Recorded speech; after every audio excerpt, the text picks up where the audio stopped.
Hello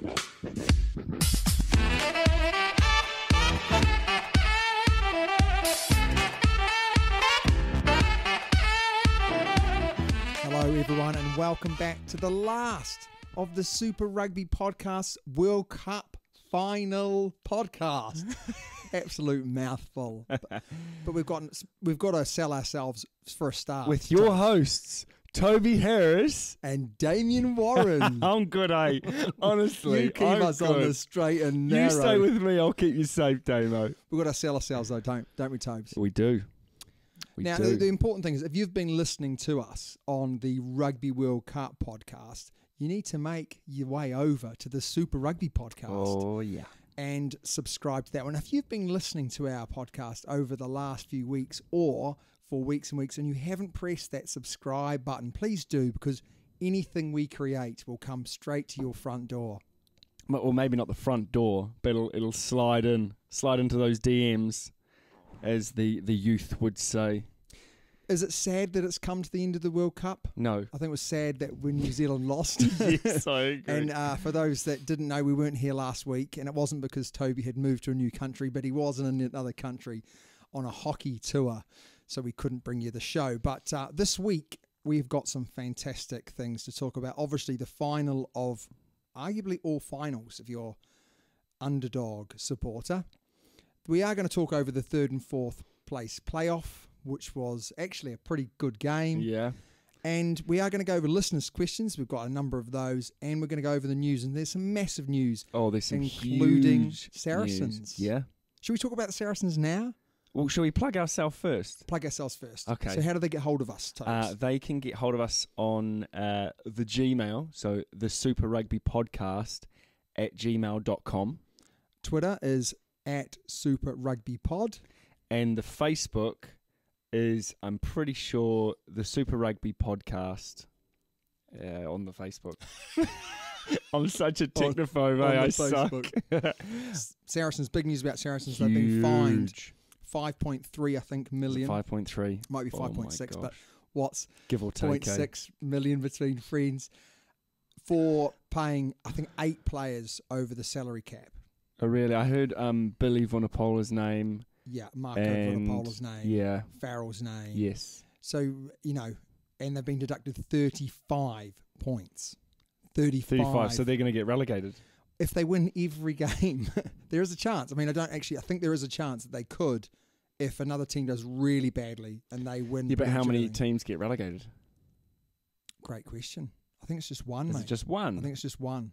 Gosh. I think it literally is one. So that, they are looking down the barrel. I mean, how does a club recover from 5.3 million? How does it recover from 35 points? Well, we'll find out, won't we? Because they are the best club in England, but they've been the best club because they've been cheating. Moving on quite swiftly, we are firstly going to go over the final. Tobes, over to you. Oh. Oh my God, I was so happy. So happy. No, I wasn't so happy, but I would have preferred a better game. It wasn't what we were expecting. No, not at all. I picked England to win by 20 points. Yeah, Sorry to all our South African listeners. I picked it. I picked England by 2 tries. I picked South Africa not to score a try. Yeah. And it was actually completely the other way around. The other way around. Well, South Africa won by 20 points. Yeah. Deservedly so, though. And I've put down here, no scrum, no win. And it's as simple as that. I mean, I've never seen... Well, I can't remember. I've never seen an England side get dominated like that in the scrum. I'm going to go further and say I've not seen a Tier 1 team. If you take maybe Italy out, I've not seen a Tier 1 team... Even Italy, though. I haven't seen dominated in the scrum like that over another Tier 1 side. Yeah. England... I mean, some of the Tier 2 teams weren't getting dominated like that in this World Cup. Yeah. It was just bizarre, wasn't it? I mean, know. New Zealand didn't get dominated by South Africa in the scrum. No. And then England dominated New Zealand in the scrum. Well, not like South Africa like dominated it. No. But can I just say, South Africa pulled England, didn't they? So England obviously didn't play very well, but South Africa forced them to that. And England forced New Zealand to do that in the semi-final. On reflection on the semi-final, and obviously England does definitely deserve to win that. Yeah, 100%. 100%, yeah. I think I sent you a text tonight at half-time saying, I can't see us coming back because we just hadn't played any rugby, and England had played all the rugby. It was very, very similar. You know, South Africa played all the rugby. They played almost a perfect game plan. I would almost say that, yeah. And England, off the back of the scrum, got nervous, I think, and were chucking balls. They were knocking balls on. They were throwing them out. Yeah. It was one of those displays. Pretty poorly too, actually. I put South Africa applied real pressure. Big kicker.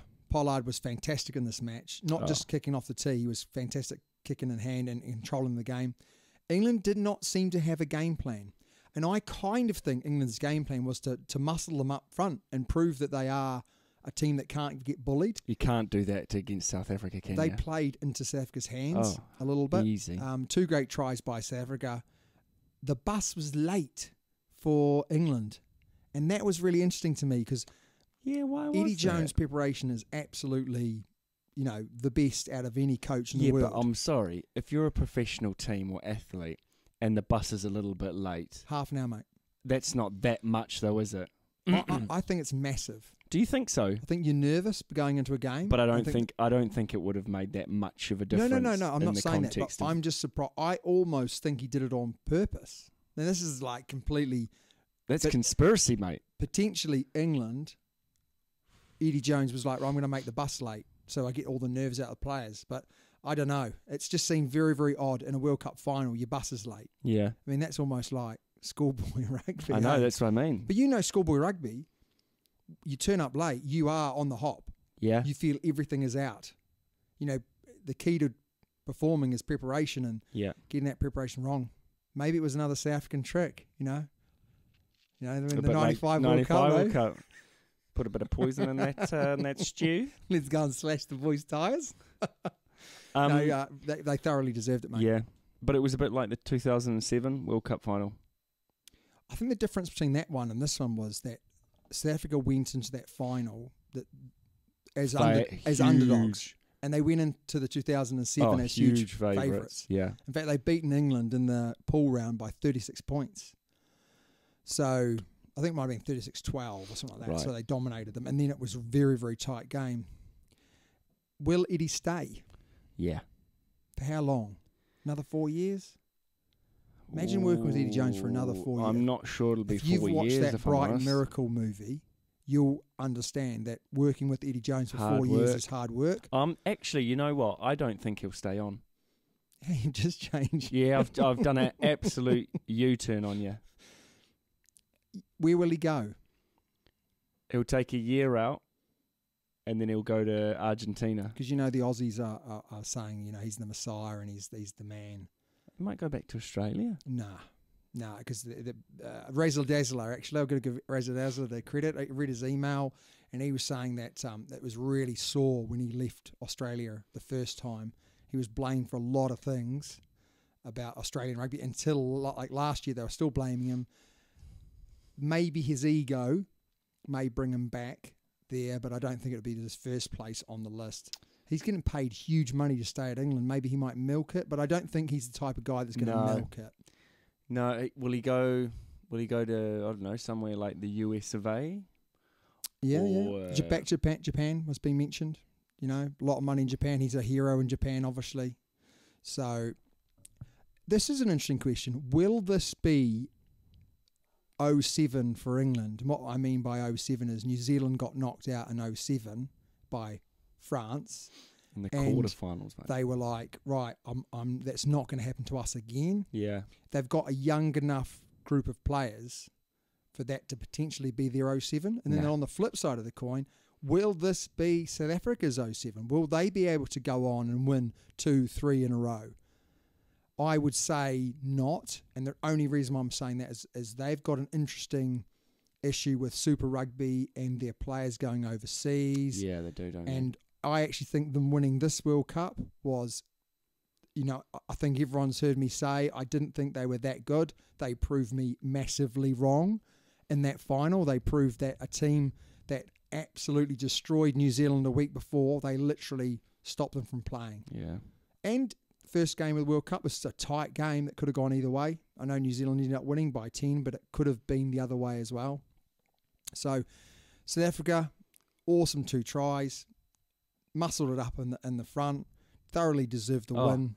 Definitely. And possibly saved us a whole load of stick for 4 years. 4 years, yeah. But Thanks, I would have actually, I do kind of feel that England were the best team in the competition. Got to win that final, though, until don't you? the final. 3rd and 4th playoff. Bit of a dead rubber. Great game of rugby, though. From a neutral point of view, or for a 3rd and 4th playoff, it was great to see. I mean, Wales had no team. No. Well, they just went young, didn't they? You know the kid that brings on the oranges? He was in the front row. He was in the front row, mate. Packing down.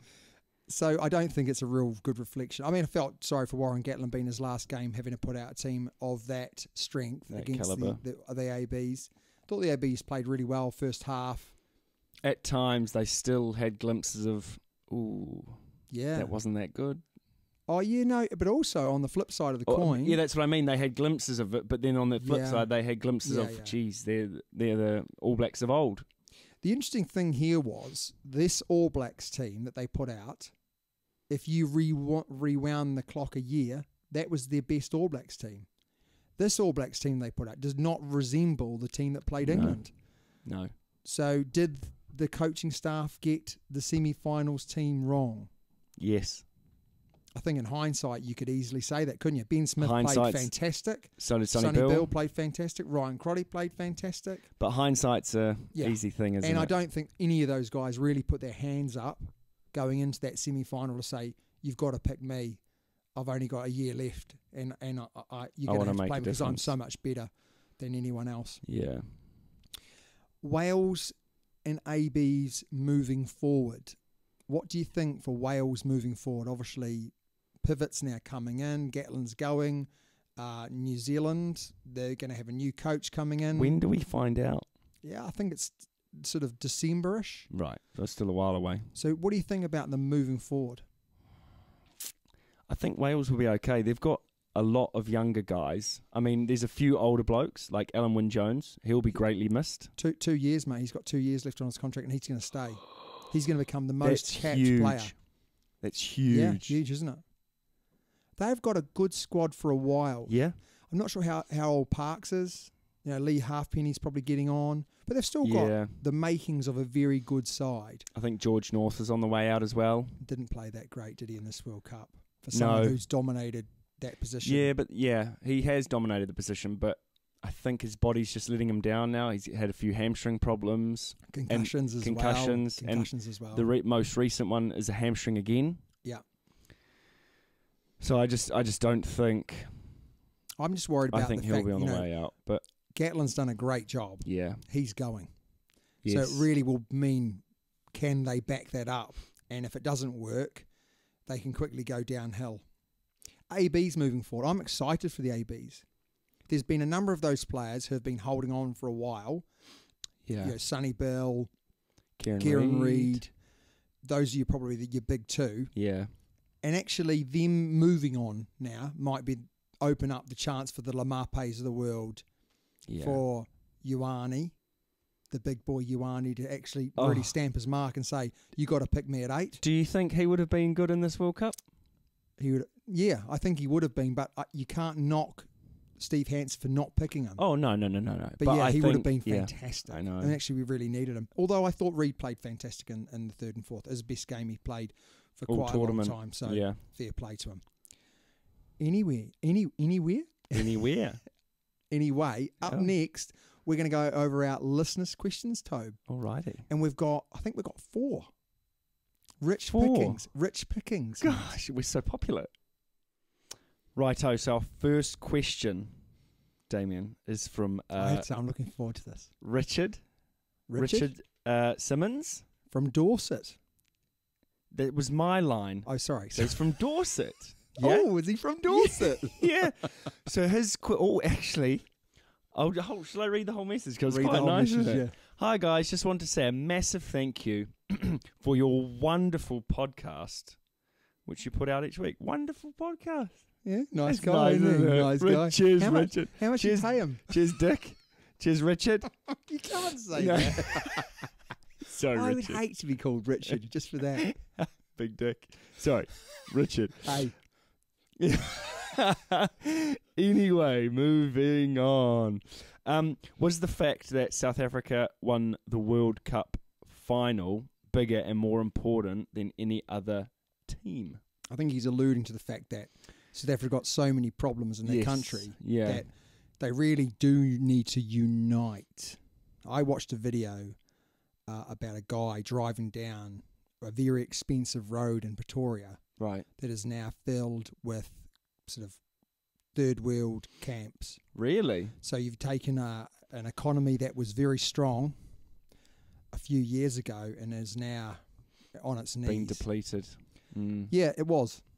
You know, you kind of feel it's like a 95. And although massively gutted that New Zealand lost that World Cup, South Africa needed that. I think that was probably a much more bigger win because of the fact that, you know, Mandela came out wearing Francois Pienaar's top.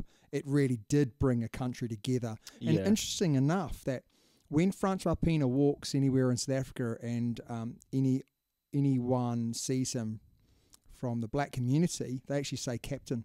Really? They say captain.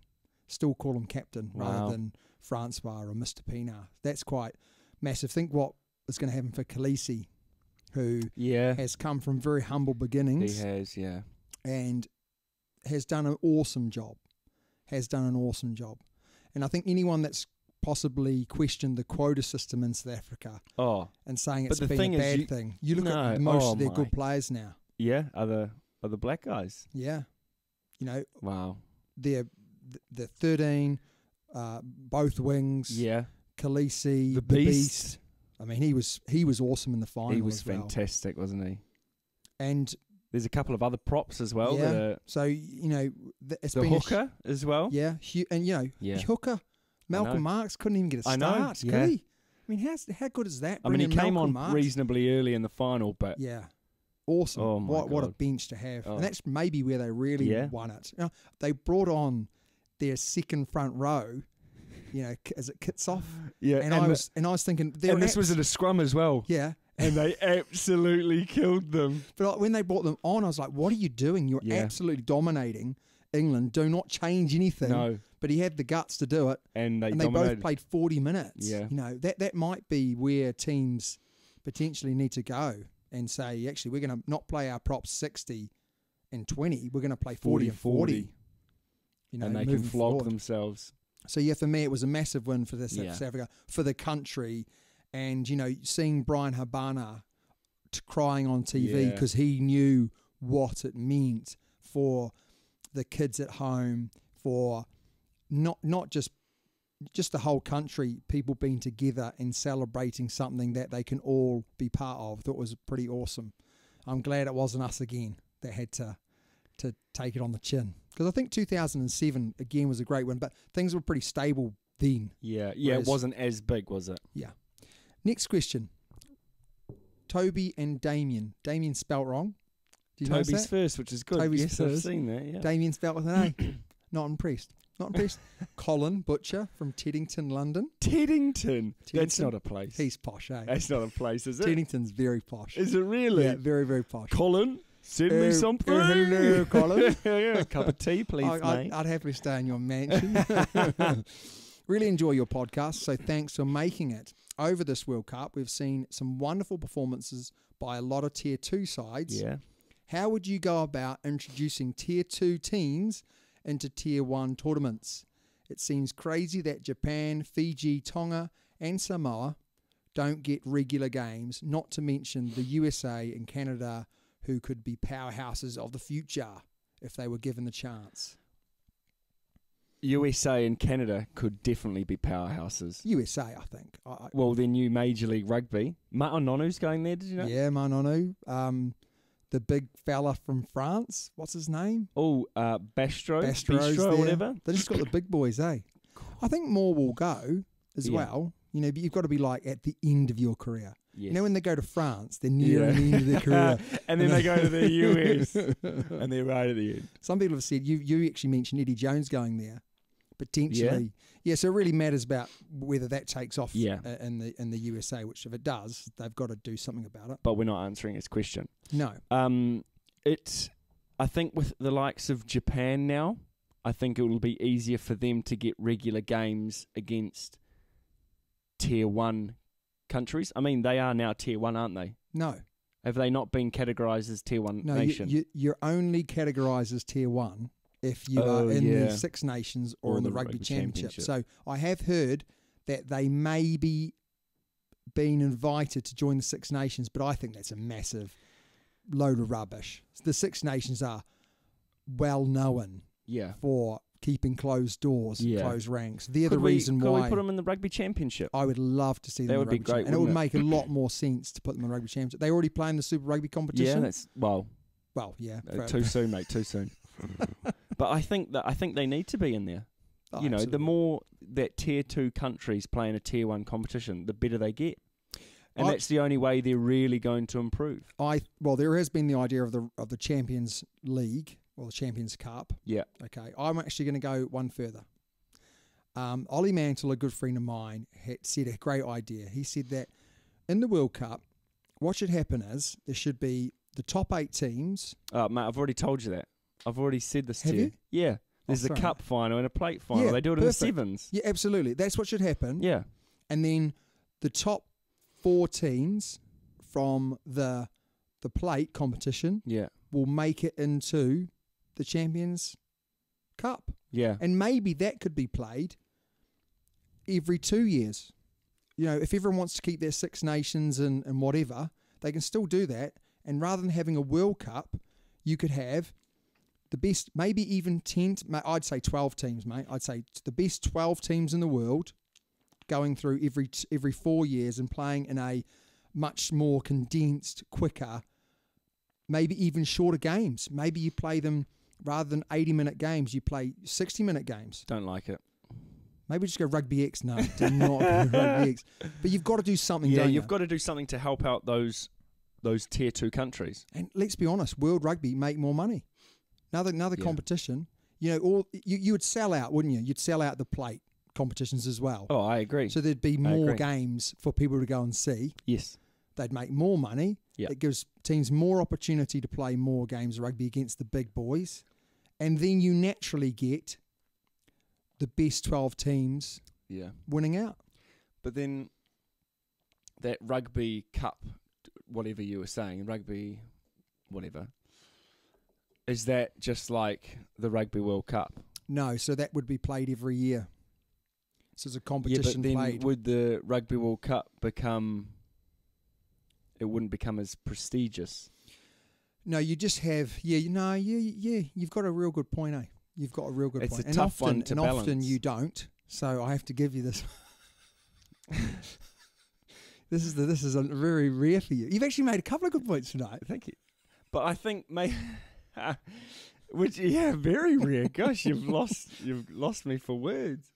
No, but I think, I just think that the Tier 2, those, especially the likes of Japan, Fiji, Tonga, Samoa, USA, all those ones, they need to be weaned into the Tier 1 competitions. I think the other way you do it is you have Tier 1 competitions, and you might invite a Japan in or a Fiji. I think you've got to get Fiji in there.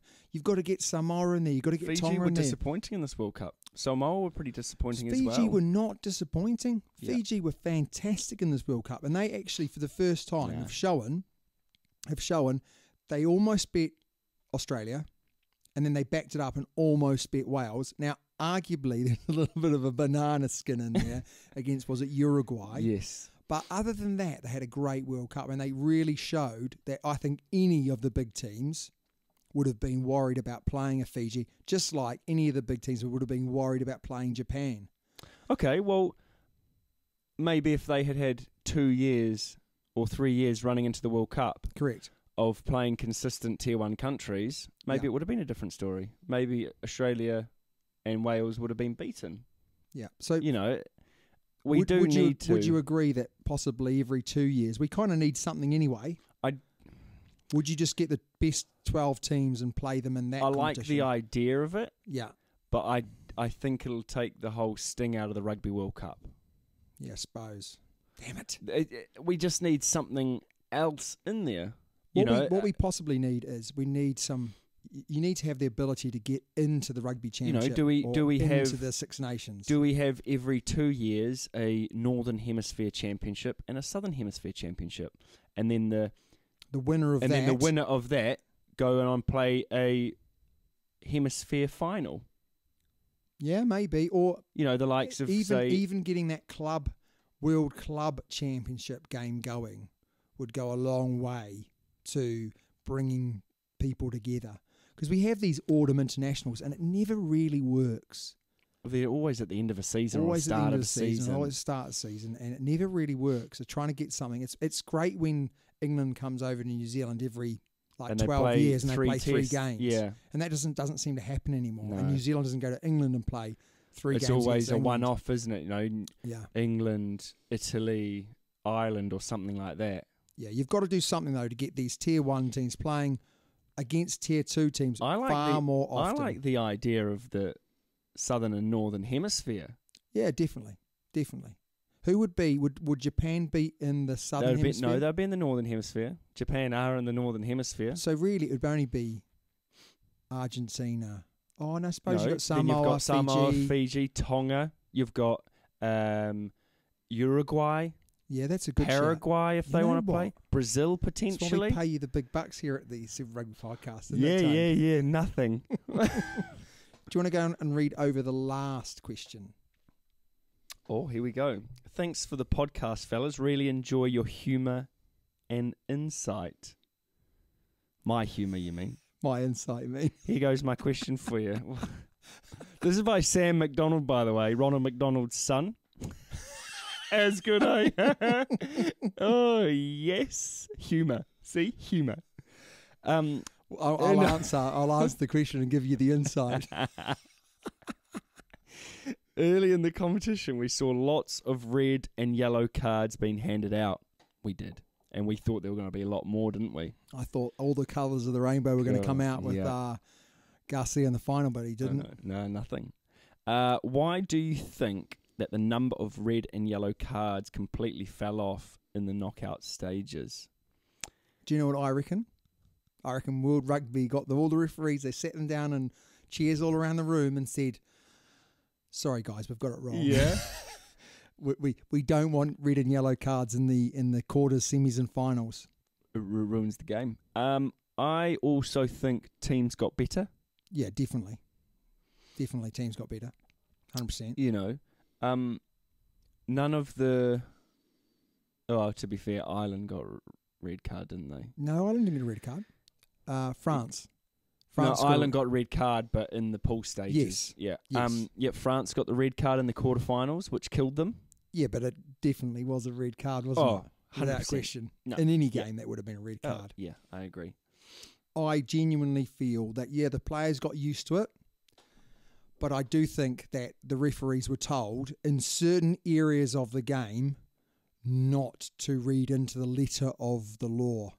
And what I'm talking about is in and around rucks, whereas before they were lambasting players for head-high shots in those areas, they literally turned a blind eye to that area, and purely down to the fact that players are leading with their heads, and there's no way of tackling them. How else are you supposed to tackle them? Come on from the side? Yeah, exactly. Let them run past you, then tackle them? I think obviously someone sort of said, well, listen, in those environments, we're not going to... be a bit more lenient, we're don't be you? Way more lenient. And there was a load I saw on TV that I thought in the earlier rounds that would have been a yellow card. Yeah. If not a red card. Yeah. And they were just sort of turning a blind eye. They weren't going back. The TMOs weren't looking at those areas. No.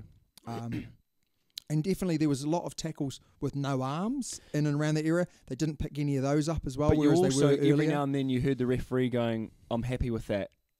Yeah. And there was nothing else said about it. No.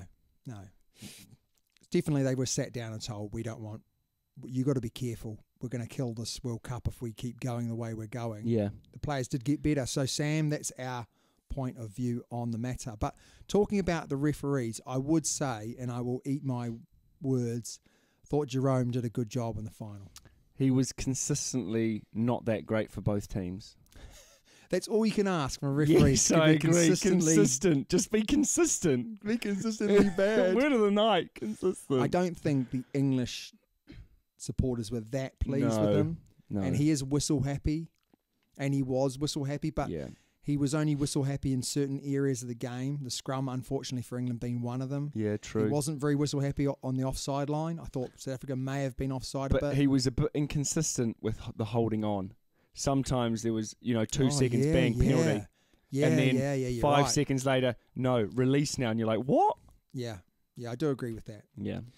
Up next is the news. And we've got some massive news to talk over from the World Cup and over this week. Johnny Sexton's World Cup dream not over yet. That's our first one on the list. 34 years of age is now. He's an old boy. 38. I think you can go on. Spritz. Someone spritz in the South African team. Yeah. Reserve hooker. Yeah, fantastic. 38. Yeah, but hooker again. 38. Hooker's another position where you can kind of go on for a bit longer. Yeah. Fly half, definitely. I mean, we're talking about Smith. Aaron Smith said he would like to go for another World Cup. Really? Yeah. Oh, it's fantastic, isn't it? So he said if you can... And then TJ Perinara is only 26, 27. God, he looks older than that, doesn't Yeah, he? he does, yeah, but he's not bad bench man. He won't want Aaron Smith to go on for another World Cup, will he? He's not bad bench man, though. Good bench man. Good. Mind you, I think he and might struggle. I have seen an interview with him, and I think it was his father said, you might not be the best All Black starting halfback, but be the best sub in the world. And he has. And he's come on and he's been fantastic. Anyway, we're not talking about the All Blacks. I'm going to say it completely comes because he's injured all the time at the moment. He won't make it, mate. You don't think he'll make it? No. His World Cup is over then, isn't it? Yeah, it is, yeah, for me. Beauden Barrett backing Ian Forster for the All Blacks job. That's massive call, isn't it? That adds a lot of weight. It adds a lot of weight to him getting the job when one of your biggest players is backing him. I think, to be fair, can Beauden Barrett not back him? If he was asked a question, can he not back him? Can he say, I don't really want to be involved in that discussion? Yeah, but then you read down here, Kieran Reid, however, managed to swerve the question on the coach, on the next coach, saying, I'm not going to get into that. Yeah, but the reason why Kieran Reid is not answering that question is because he's a Crusader. And he knows Scott Robinson's going to go for it. So he doesn't want to put himself in a position where he's backing one over the other. No favourites. That's right. So I think that's the reason why. But smart man. Let's say he wasn't a Crusader. I'm sure he would have to back Forster. He would feel he had to back him because, one, Forster's in the team at the moment. Yeah. If he doesn't back him, he might lose his place. He's not. He's not going to be there. Do you know what I mean? But, yeah.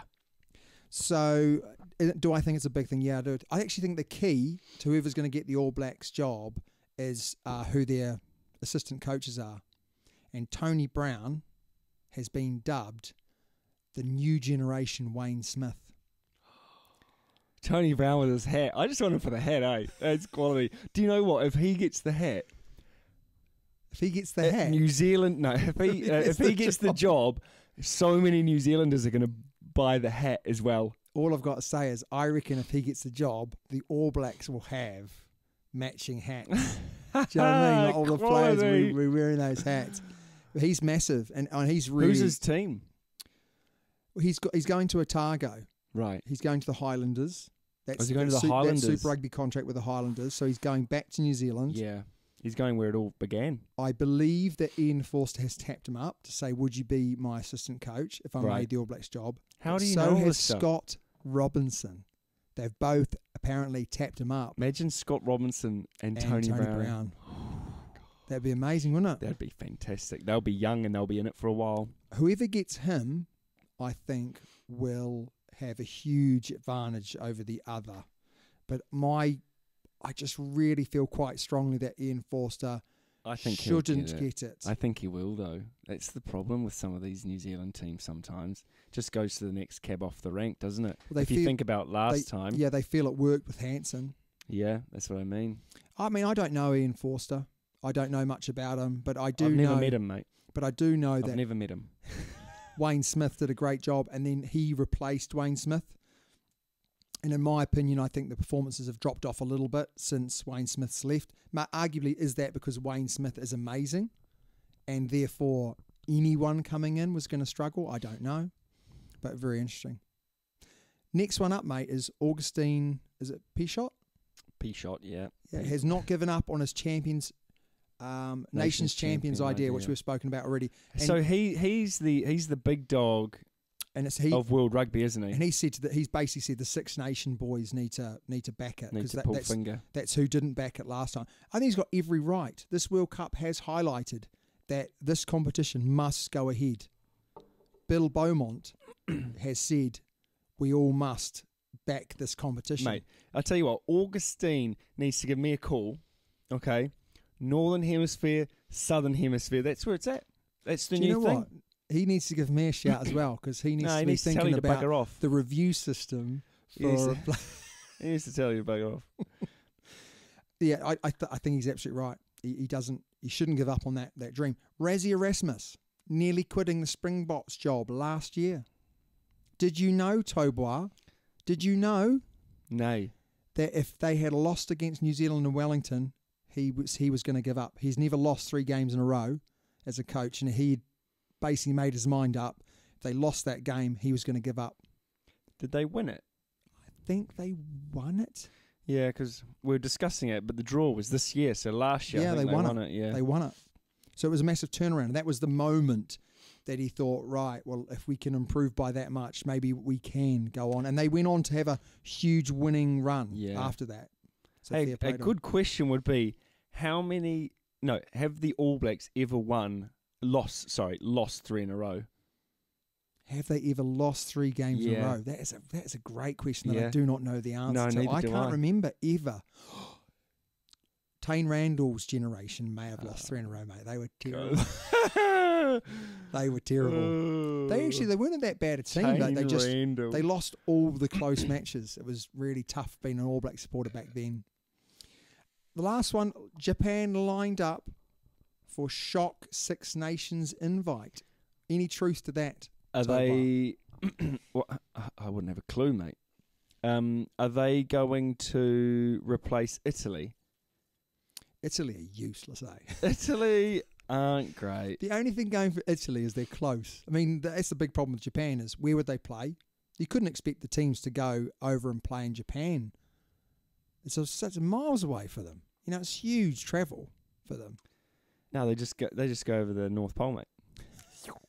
So maybe they'd have to play in a kind of neutral ground if they wanted to play in. I don't know. Moscow. I mean, I suppose to be fair, in the Six Nations they have 2 weeks on, 1 week off, don't they? 2 weeks on, 1 week off. So it might work out for them. I would like to see Japan playing in the Rugby Championship. That would make a lot more sense. I'd like to see a Northern Hemisphere and a Southern. I'm going to keep going on about it. You should do, mate. Do you think it's quite good? It's a great idea. I have to give it to you. It's a great idea. Cheers. And obviously there is the Saracens that just come out. We've not got all the details on it, but they're in dire straits at the moment as well, which is a massive shock for Premiership rugby and professional rugby in this country. You know, but also the guys coming home from Japan are going to be like, they've come into an absolute bombshell. Do you know what makes me not laugh? But those players must have known they were getting paid too much. You know?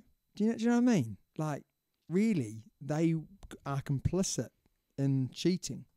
They know the salary cap. They know what they do. They? Of course they know this. Mind you, I suppose they don't know that obviously if they get paid, be the lawyers and the accountants and stuff, won't it? But surely they kind of look around and work it out, you know. Yeah, but they also don't ask Billy or Bob over there how much he's getting paid. Oh, hey, bro, how much you getting paid? And you hear that guy must be on nothing. 60 grand. You go over to and Billy Bob, I'm on 3 million. You go over to like the second choice 9. How much are you on? I get a $5 a week. Try bonus as well, though. That's the news. Yeah. Up next, what have we got? Oh, we've got our quiz. You've got some questions from Razzle Dazzler. Yeah. I've actually got all unique questions. So I've done my own. Village. I haven't. I've got one from Gazza, though. Gary Pickering. Yeah. Excellent. What Gazza Bazza Wazza. What a team effort. I know. That is. Excellent. Anyway, that's coming up next. Right, I'm going to go first. Right, so I'm going to keep score because you always try and cheat me out of points. No, the amount of times you've gone, what's 1-1? What's 1? I'm like, it's 3-1. Anyway, have you got 5? Have you got 5 questions? I've got 6. All right. Well, I might have to make some up as we. How many do you have? I think I got 5. Oh yeah. Yes, I got 5. I don't know. Do I have 5? I think I've got 5. 1, 2, 3. Yes, 5. Okay. Well, this one can be like just a fun one. Right. So Gazabazawaza says, "Is this a real one or is this a fun one?" I just want to clarify this for the road. This is a fun one. No, this would be the real one. You got to do the first 5, and then the other ones can be fun. Tiebreakers. Oh, I don't know. Nah, 6. You're just gonna have to make one up. Oh, okay. Okay. His question is: in which All Black game did the Japanese kids that run out with the teams not sing our national anthem? What a terrible, terrible question. You know, to be honest, this sounds awful, but do you listen to our national anthem, or would you go and make a cup of tea in a national anthem? Probably a cup of tea. Cup of tea. Yeah. Do you make it back for the haka? Yes. 100%. Always. Which game? Yes. This World Cup. Yep. Have I got some? No, this is just the fun one at the start. This is just the fun one. Thank God. Yeah. I'm going to say at the start of the World Cup they would have been on it. Right. But I reckon 3rd and 4th playoff they didn't care, so they did not sing for the 3rd and 4th game for the last one, Wales. Wrong. Oh, yes. Come on. Okay, so he says the kids sang at all our games except the semi-final. #Omen. Oh. Do you know what my wife said after the All Blacks did their haka? What? She turned around and she said, they don't look fired up for this game. And she's normally right. And she was. The last time she said that was when Australia beat New Zealand. Oh, my God. So, there you go. Anyway, my first question, real one, because I've only got 5. Which country won the World Cup with the highest ever final point?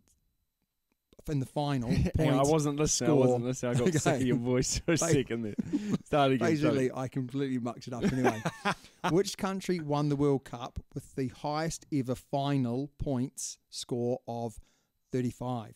Was it Australia, A, B, New Zealand, C, South Africa, or D, England? Is that the winning margin? No, that's the winning score. I think it was New Zealand in 2015.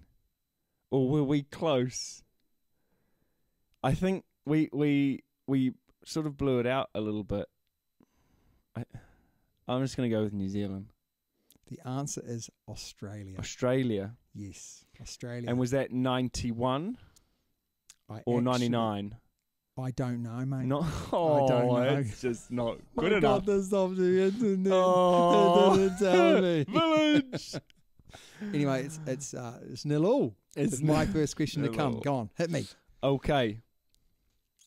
So these next ones are from the Razzler Dazzler. Excellent. So don't blame me. Okay, blame him. No, sorry. He'll make these really difficult as well. I bet he made these really difficult because he would have thought I want to get Toby a win sometime this year. No, he's yes, maybe. Okay, so with 15 tries each, name the 2 players who have scored the most tries in their Rugby World Cup careers. Okay, so you don't get any options. In the World Cup careers? Yes. Oh, okay. Well, I do know that Jonah Lomu and Brian Habana both scored the same amount of tries in one tournament. Okay. But I'm going to go and say that both Jonah Lomu, he scored, I think Jonah Lomu and Brian Habana. You're right. Yeah, come on. Nice. I would have got that question right as well. Would you really? Yeah. Would you really? Okay. Which country has scored the most drop goals in World Cup history? Okay. South Africa, I think. Okay, so these are your options. Okay. Italy. Okay. Ireland. Okay. South Africa. Or England. I think it's South Africa. You're wrong. Oh, is it England? Yeah, 21. How many? South Africa 16. But I know why. I know why. Because I honestly would have probably said South Africa 2, although I am better than you, so I might have known the answer. Because South Africa went through that couple of World Cups where they just kicked everything, didn't they? Yeah. But no, England, remember Jonny Wilkinson and a whole host of drop kicking gods. Disgusting. Anyway, it's 1-0, mate. Tis again. I'm keeping that score. Okay. One to me, 0 to you. Now this next one's pretty easy, let's be honest. Which player has scored the most points in Rugby World Cup history? Gavin Hastings, Jonny Wilkinson, Daniel Carter, or Michael Linger? I don't know. I would have said Dan Carter, but I'm not going to because I think it's Jonny Wilkinson. I just have a funny feeling it's Jonny Wilkinson. Jonny Wilkinson had a really, really good World Cup one year. How many World Cups did he actually play in? Was it 2? I think he played in 3. Did he play in? And he just didn't miss any kicks, did he? Did he play in 3? He definitely played in 2003. Yeah, 2003, 2007. I think he played one before that, didn't he? Did he play 99? I think he played 99 as a young rooster. Young whippersnapper. Yeah. Was I correct? Yeah. Yes. Jonny Wilkinson, 277. Yeah. Gavin Hastings, 227. Dan Carter. What's Dan Carter? Dan Carter was 191. And that Michael bloke was 195. The Michael bloke. Yeah, Australian. Which country has the best win record, percentage win, in World Cup history? Is it A, New Zealand? Is it B, England? Is it C, Australia? Or is it D, South Africa? Best World Cup winning percentage. Now, what's interesting in this is this year, because there was a couple of teams who did not play and they drew their match. So that does officially go down as not a win. What do you mean? Well, they drew. Oh, right. So it won't go down as a win. Yeah. Mm. So I'm just trying to go through obviously South Africa and New Zealand have won 3. Yeah. So it's out of those 2. England have been in a lot of finals. England have been in a lot of finals. If you think, but they've lost them. 2015 didn't even make the quarters. True, yeah. So that pegs them right back. Okay. So you're saying they're out. So I'll cross that one off, yeah? Don't double bluff me, mate. It's out of us in South Africa. Okay. We have never come lower than Quarterfinals, yeah. South Africa. I'm going to say South Africa. You're wrong. Damn it. New Zealand, 88% win ratio. Now, you're pretty close. They have lost 7 games in the World Cup history. New Zealand. Yeah. South Africa has lost 7 games also, but New Zealand have played more. Yes, because they weren't even in 91. South Africa won in 91. That's right. So the 84%. Oh. 84%. Right, okay. So there you go, mate. So you're still on 0 and I'm on 2. Yes. Hit me. Who was the youngest player to score a try in Rugby World Cup history? James O'Connor? Ooh. John Alomu? Ooh. George North? Or Jordan Patai? That's a really tough question, isn't it? Jonah Lomu was very young and he definitely scored.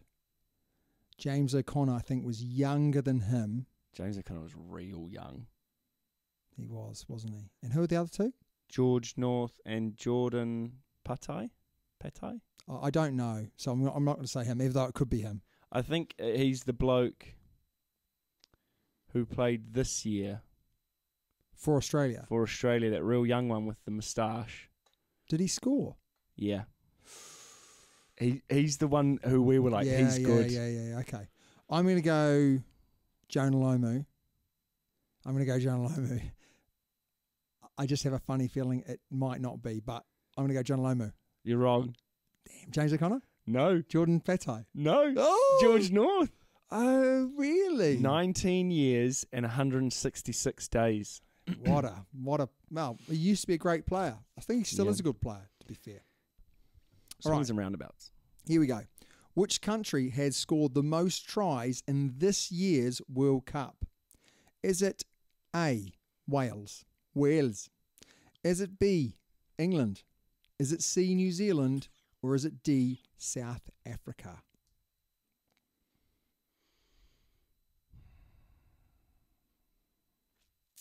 I'm trying to figure out what each score was. Yeah, we don't take too long because this podcast so doesn't want to bore people to death, mate. We thrashed everyone in the New Zealand. I'm just going to go New Zealand. Stab in the dark. Bang. All right, so New Zealand. So it is New Zealand. It is New Zealand. It is New Zealand. Yes, I've got a point. How many tries did we score? New Zealand have scored... that's their history. Sorry, I go down. New Zealand have scored 36. South Africa scored 33. England scored 22, and Wales 22. Oh wow! So Australia, not great. Not a great World Cup. I know they got knocked out early, but even so. Wow. Go on, mate. Hit me with my next question. How many? Is this the last question? Nah, two more, mate. Two more. Remember, you got to think of one. Oh, God. Make it easy though. How many Rugby World Cup matches has Argentina won? 12, 16, 21, or 24? Oh, crikey. Oh, well, how many? Yeah.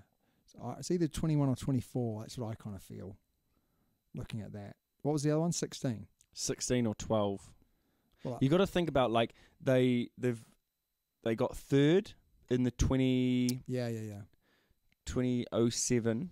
But they always lose a couple, don't they? They never top their group. Very rarely do they top the group, and normally there's only 4 games. Very rarely. I don't think they ever have. Did they top their group when they got third? No. Don't think so. I'm going to say 21. Final answer? Yes. Are you sure? Yes. You're right. Yes, that means I can't lose. Oh, brilliant. Fantastic. And normal quiz mode resumes. Okay, so this is this is a very similar question, actually. This is the made up question. Okay. In fact, no, it's not. Let's not do that one just yet. Let's do that one. Okay, because it makes it a bit redundant, actually. Which country has scored the most points in this year's Rugby World Cup? New Zealand. You say New Zealand? God, I don't know. Yes, I am. So it's out of South Africa? Okay. New Zealand, England, or Wales? Not Wales. England haven't scored enough tries, mate. No. So it's out of, to be fair, maybe South Africa. Go on then, you're going to say South Africa? Oh, I don't know. I don't know because they've played one more match than us. No, they haven't. 3rd and 4th. Oh, yeah, no, we did then. We won. We've scored more points. Final answer? Yes. You're wrong. South Africa. Is it South Africa? Yeah. How many points did they score? 262, and we scored 250. They absolutely dominated in the pool. We kind of presumed that we dominated in our pool. Yeah, but we did, didn't we? But we didn't dominate as much as them because they struggled against Japan. In reality, they scored a couple of late tries. Yeah. It was a tight game against Wales. Yeah. The final was there, but it still wasn't a huge score. No. So, to be 12 points ahead of us was unusual. Unusual. As in when you think about it. Yeah. So, anyway, my last question. Wow. Okay. Because it doesn't matter. I don't need to ask you another one because I've won. It's irrelevant. Which of these teams has never played to a draw in the Rugby World Cup in a Rugby World Cup match? France, Canada, Argentina, or Scotland? Draw. Yeah. France, Canada. So it never had a draw. France, Canada. Argentina or Scotland? I'm going to say Argentina. Absolute stab in the dark. So France have had 2 draws. Yeah. Canada have had 3. Ooh.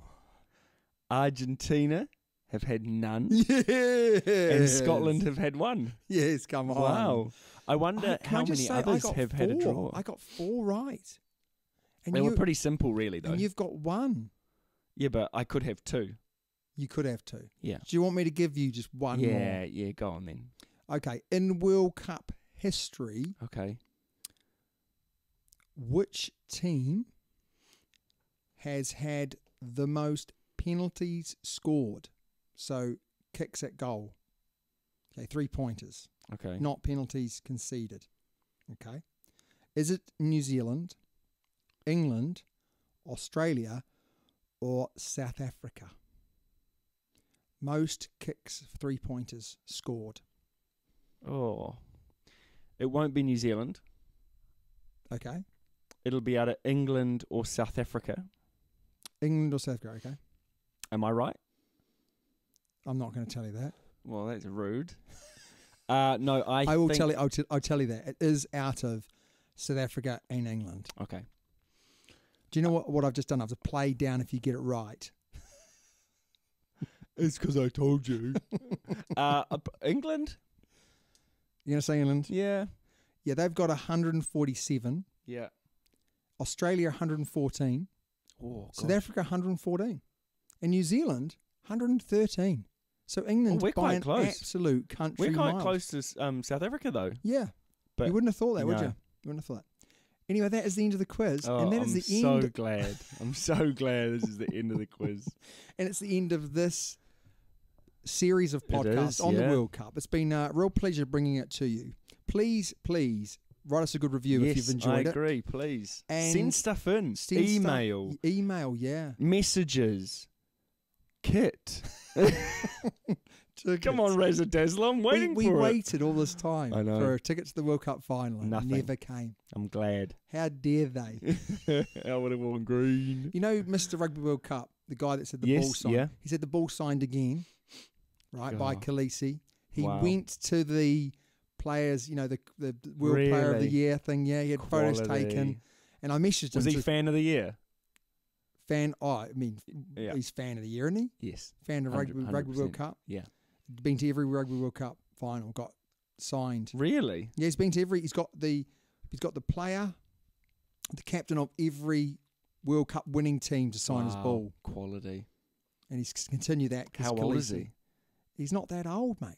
He's probably got a few more left in him, eh? Wow. I said to him, that ball must be worth a pretty penny now, and he was like, yeah. Someone tried to buy it off him, and he was like, really? It'd be worth huge money, though. Oh, huge money. Huge money. I think if he keeps going for, until he, carks it. It'll be worth more than the trophy itself, almost. It's a nice trophy, They should change the trophy. Anyway, we won't keep you any longer. No, Hopefully you've enjoyed whatever you're doing right now. We will catch you in the future, not too distantly far away. I agree. We should do a little something. Well, we did say we're going to do a 5,000 download special. We're actually well over that. We're over 10,000 downloads now. But keep that going. We're trying to get over 1,000 a week. And the week before, we actually did that, Tobes. Did we? Yeah, we did that over all our platforms. How come you never tell me? I did tell you. No, you didn't tell me. Village. But until our next podcast, it's been an absolute pleasure. It has. Thank you very much for listening. Number 1, mate. Number 1. Yes, I've missed it.